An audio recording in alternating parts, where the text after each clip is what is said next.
Hello, everybody, and welcome back to the Universary. Today's first case is before the fabulous Judge Jeffrey Middleton out of Michigan, and this is Aarons versus Nathan Walden and Natalie Thayer. And we see quite a few of cases from Aarons, people renting things and then not continuing their payments.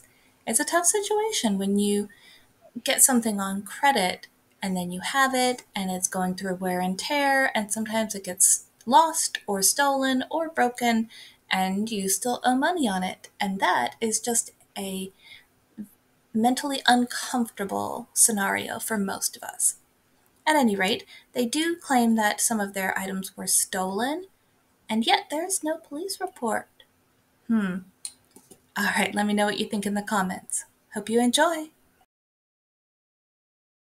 This is Aaron's Sales and Lease versus Nathan Walden and Natalie Thayer. After quite some time, we were able to get their sound connected. Are you Nathan Walden? Yes, I am. Are you Natalie Thayer? Yes, I am. And Rogelio Segundo is the manager at Aaron's Sales and Lease, or Calista Collections Manager. Will everyone please raise your right hand? This is a claim for $5,753 plus costs, which is $5,904.24.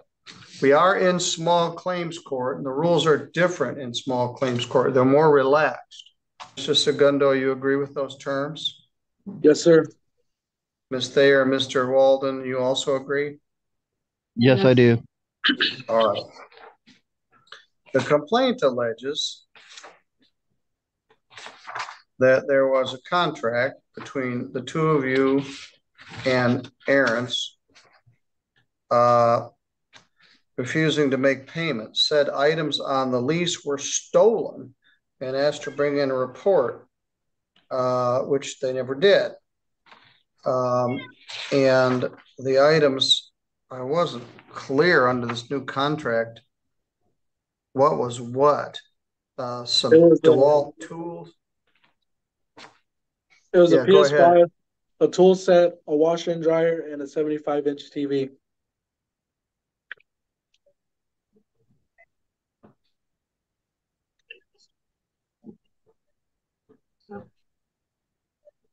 I have the complaint number here for the officer that came out when my house got broken into.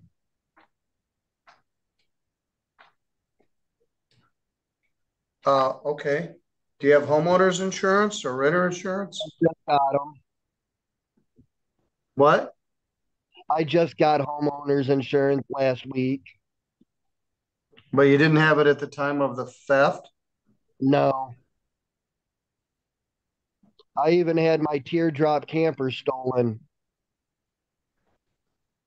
Well, this is on you, not on them. I know. And when was the break-in? It was in January.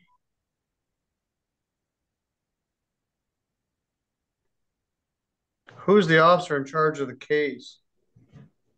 Zach Raddick. I think I'm pronouncing his last name right. Radke. Radke, is that how it's pronounced?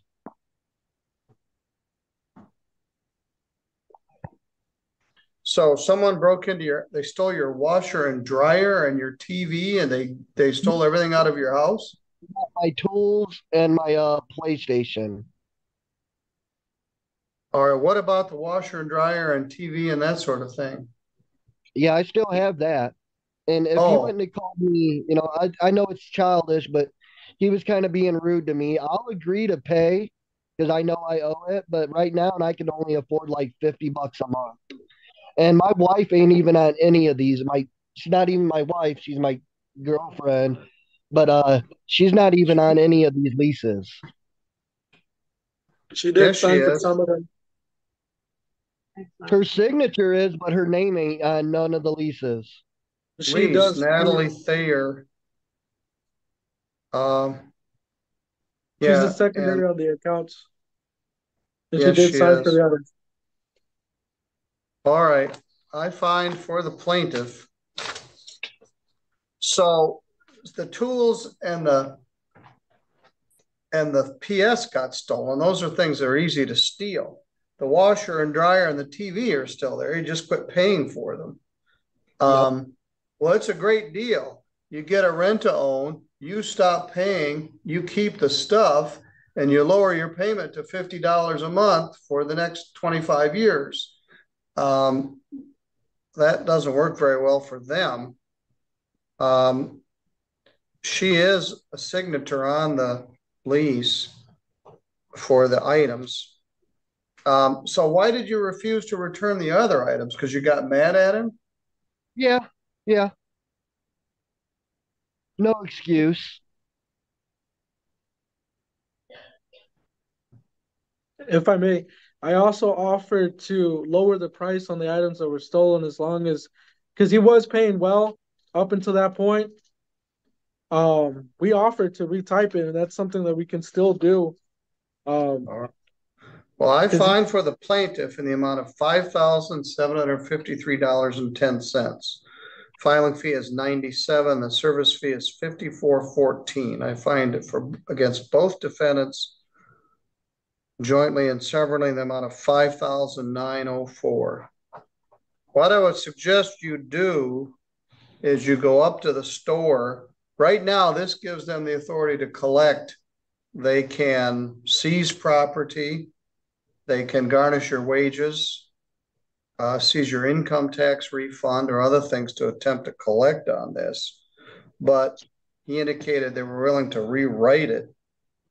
But the fact that you just got mad and quit paying, you've got their washer and dryer and their TV set. The small stealable things allegedly were stolen, but you're still liable for them. Yeah, they also lied to me. They said I had insurance that covered all of that too, but it doesn't. No, we No, offered you the insurance, but you never took it. It does cover theft, but you I'm never not gonna signed up for it. sir. Well, please don't. Okay. And then, well, really, stop. if we return, Thank you, okay, Judge. This just makes it worse. All right, but you got some stuff stolen. You didn't pay for the theft insurance. You both signed the lease. You stopped paying on the big expensive items, and they'd go broke if every contract resulted like this. So my suggestion is you go up to the store and talk with them, see about either returning some of those items or rewriting the contract. Otherwise, they can pursue collection. This judgment is good for 6 years. So thank you. Do you have any questions? No, thank you, sir. All right. All right, Rogelio, same thing. If they don't pay, you can pursue a discovery subpoena, but we'll see. All right, I'll send you a copy of that judgment. All right. I got mad, so I quit paying. All right, now this second case is before the Honorable Judge Brett Buckley. For real this time. Not. I seem to often get Commissioner Paul Wool and Judge Brett Buckley confused. I don't know why. They don't look alike, but apparently my poor sad little brain has a hard time distinguishing them. So apologies and thank you very much for all your help keeping them straight. So let me know what you think of this in the comments. Hope you enjoy. We'll go to Stephen Malone, Austin Woody, Garcia Bell. And all unmute and raise your right hands, please. And Mr. Woody, you'll need to get that unmuted there. No, not your child, the monitor. There we go. Do you swear the testimony in this case to be the truth, whole truth, and nothing but the truth? Each answer yes? yes. Yes. Okay, thank you. All right, this is a claim for return of $1,440 as a principal on a loan for purchase of a car. Is that right, Mr. Malone? Yes, Your Honor. All right, and I'm pretty sure I saw in there someplace, Mr. Woody, that you and Ms. Bell were admitting that you owed $1,260 on the loan. Is that right? Yes, Your Honor. Okay. All right. So I have to ask, are we really fighting over $180 here? No, Your Honor. What else are we fighting over? There were late fees that were attached to this agreement. And every day that goes by, it was a $5 late fee per the agreement that we signed originally. All right, I guess first thing I should do is correct a name because I believe it's Gracia, not Garcia, correct? Correct. She's actually not here. She had to run to the airport and pick up a family member. But Okay. yes, Yeah. Grace Bell, not Gracia Williams, Your Honor. And you say Gracia? Gracia. Gracia. Okay. All right. So we'll correct that. Yeah, Okay. you're indicating the principal on the loan now is $1,387.99. You have a request for attorney's fees in there. We'll talk about that.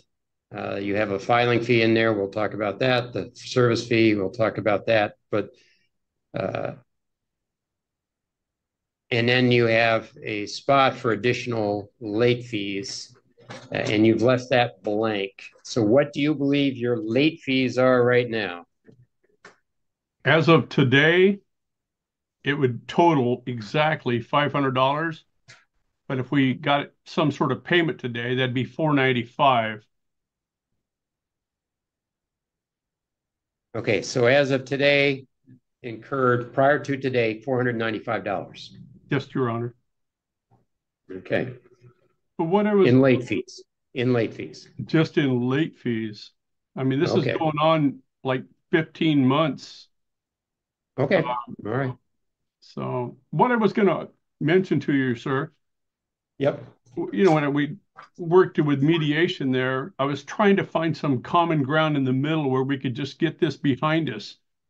And even though my total fees and expenses, and I probably am not going to get an attorney fee added on this, I was just going to settle it for like $1,500 and be done with it. And that would take out a big share of the late fees and take out the attorney fees also. Okay. Yeah. That's why we attempt mediation. Like I said, if it comes to me, all I do is apply the law. I Okay. cannot get involved with the parties as far as suggesting one way or the other to resolve the matter. Yes, sir. All right. So as I understand it, then the principal on the loan is $1,387.99. You are claiming $500 late fees plus the attorney's fees, filing fee, and service fee. Yes, sir. Okay. And Mr. Woody, go ahead. Yes, Your Honor. So we have been paying steadily on the phone ever since we took it out. We got $2,000, and I understood that we would have to pay back $2,200. And for a grand total, I have a total payment of $960, I believe, that we paid Steve Malone. And we have been late a couple of times, but every single time they gave us a grace period because they knew that we were struggling. But ever since he's gotten aggressive and threatened to repossess the van earlier this year, and stuff like that is just, and then like also getting sent to court after I got served the paperwork. I thought it'd be best for the court to figure it out. So I think he keeps racking up late fees whenever I don't think that's fair. Whenever he had already sent us to court for a set amount.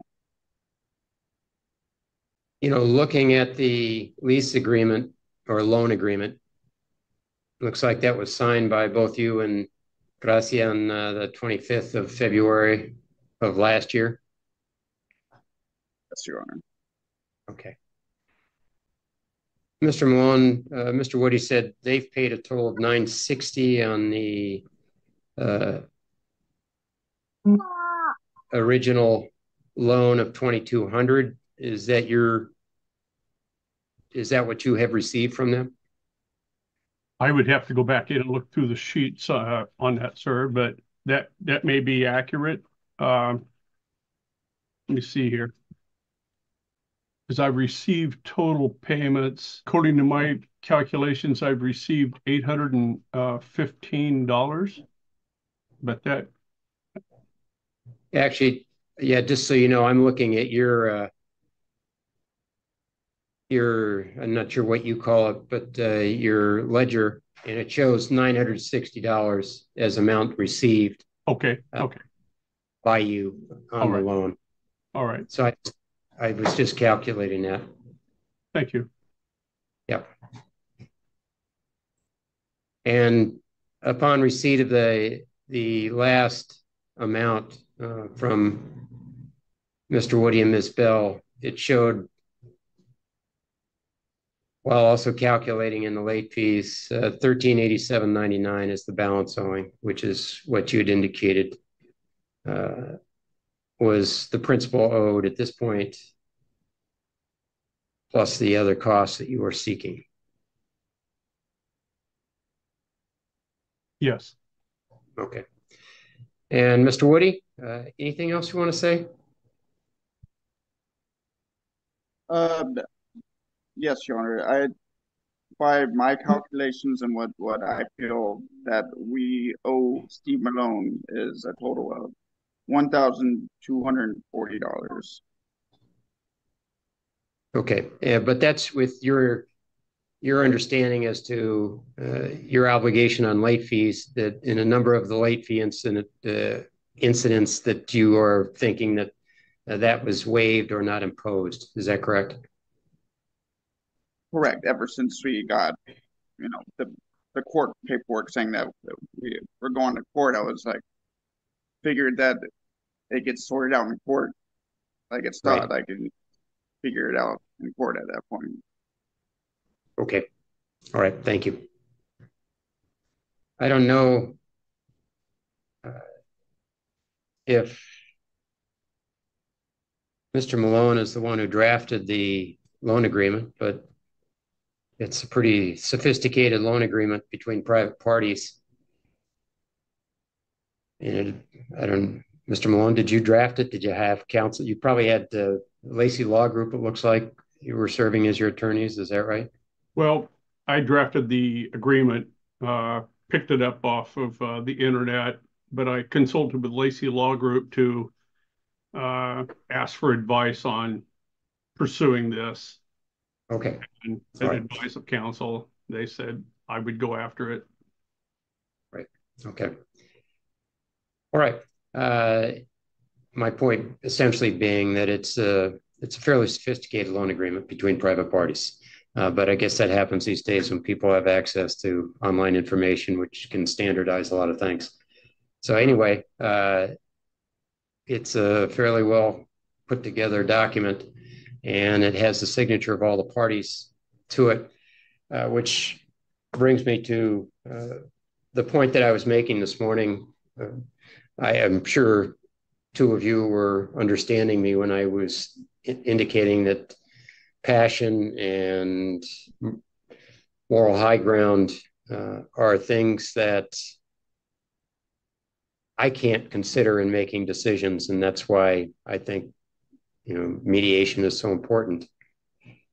Because when it comes to me, the decision comes to the judge, all I can do is look at what the law says in a particular case. And, some would say or have said, so this isn't original for me, the law is a cruel mistress. I just apply the law, and that's all I can do. Sure. In this case, the law is governed by a signed agreement. I had also referenced contractual agreements between parties, and a lot of loans between parties don't have written agreements. This one has a very sophisticated written agreement, which has a very firm and defined provision for late fees. And Essentially, Mr. Woody, you're asking me to say that due to the equities of the situation, I should understand that late fees charged after Mr. Malone had indicated he was just going to come out and personally take possession of the car, or the relationship had deteriorated to the point that you thought it was not worth paying the late fees or unfair to pay the late fees. The contract, which is the law that I have to apply in this case, didn't allow for that. It just says if it's late, it's late, you incur a fee. So that being the case, I can make no other finding other than that Mr. Malone is entitled to the principal as well as to the provision of the late fees. Mr. Malone understands that I am not going to award him the attorney's fees that he sought. I will find judgment for Mr. Malone on default on loan payments, which Mr. Woody acknowledged, but believed that the amount they owed was significantly less. The principal amount owed $1,387.99, that being the principal on the loan that had incorporated to that point the late fees. The service fee of $50, or pardon me, the filing fee of $50, the service fee of $70. The late fees up until today, the additional $500. So the total amount owed to Mr. Malone by Mr. Woody and Ms. Bell is $2,007.99. And I've signed an order to that effect. All right. A copy of this order is available to each of you in the file, and I hope parties can maintain at least some degree of a relationship, since Right. I realize it's been strained. All right. Thank you both. Thank you, sir. Yep. Yep. Your Honor, can I ask you a question? Yes. How will the payments be made? You have 30 days to work that out with Mr. Malone. Typically, I mean, the court doesn't impose a payment plan. So if the amount isn't paid after 30 days, then Mr. Malone can begin collection activity, which can incur additional costs for you if he incurs additional costs in doing that. But usually folks allow a payment plan as long as there's one that's agreed to. So that's the normal approach. Okay, thank you. All righty. All right. Thank you both. Thank you. Yep. All right, Denise, thanks for your work. Thanks, Your Honor. That one was a little sad for me. That's why I stayed around. I thought whoever ended up with that was going to have that struggle. It's hard to see, family get involved in that, grandparent, and I think it was grandparent and daughter, right? It wasn't Ms. Bell. Yeah, the daughter's mother is the grandparent. Mr. Malone is the mother's husband. So a little, yeah, it was a rough one on me. Yeah. Yeah. And now, as you could tell, that was the case I was referring to when I talked about we can't get into the family stuff. I can't get into who has the immoral high ground here, who's abusing who. Yeah. And he had a pretty airtight lease or loan agreement. Yeah. I tried to get him to forego the late fees, and he gave them the month of December off, and he gave them $400 for a Christmas gift. I'm like, can't you just, right? And nope. Yeah. Well, thank you, sir. It's sad, but well, yeah. Thanks for the good effort.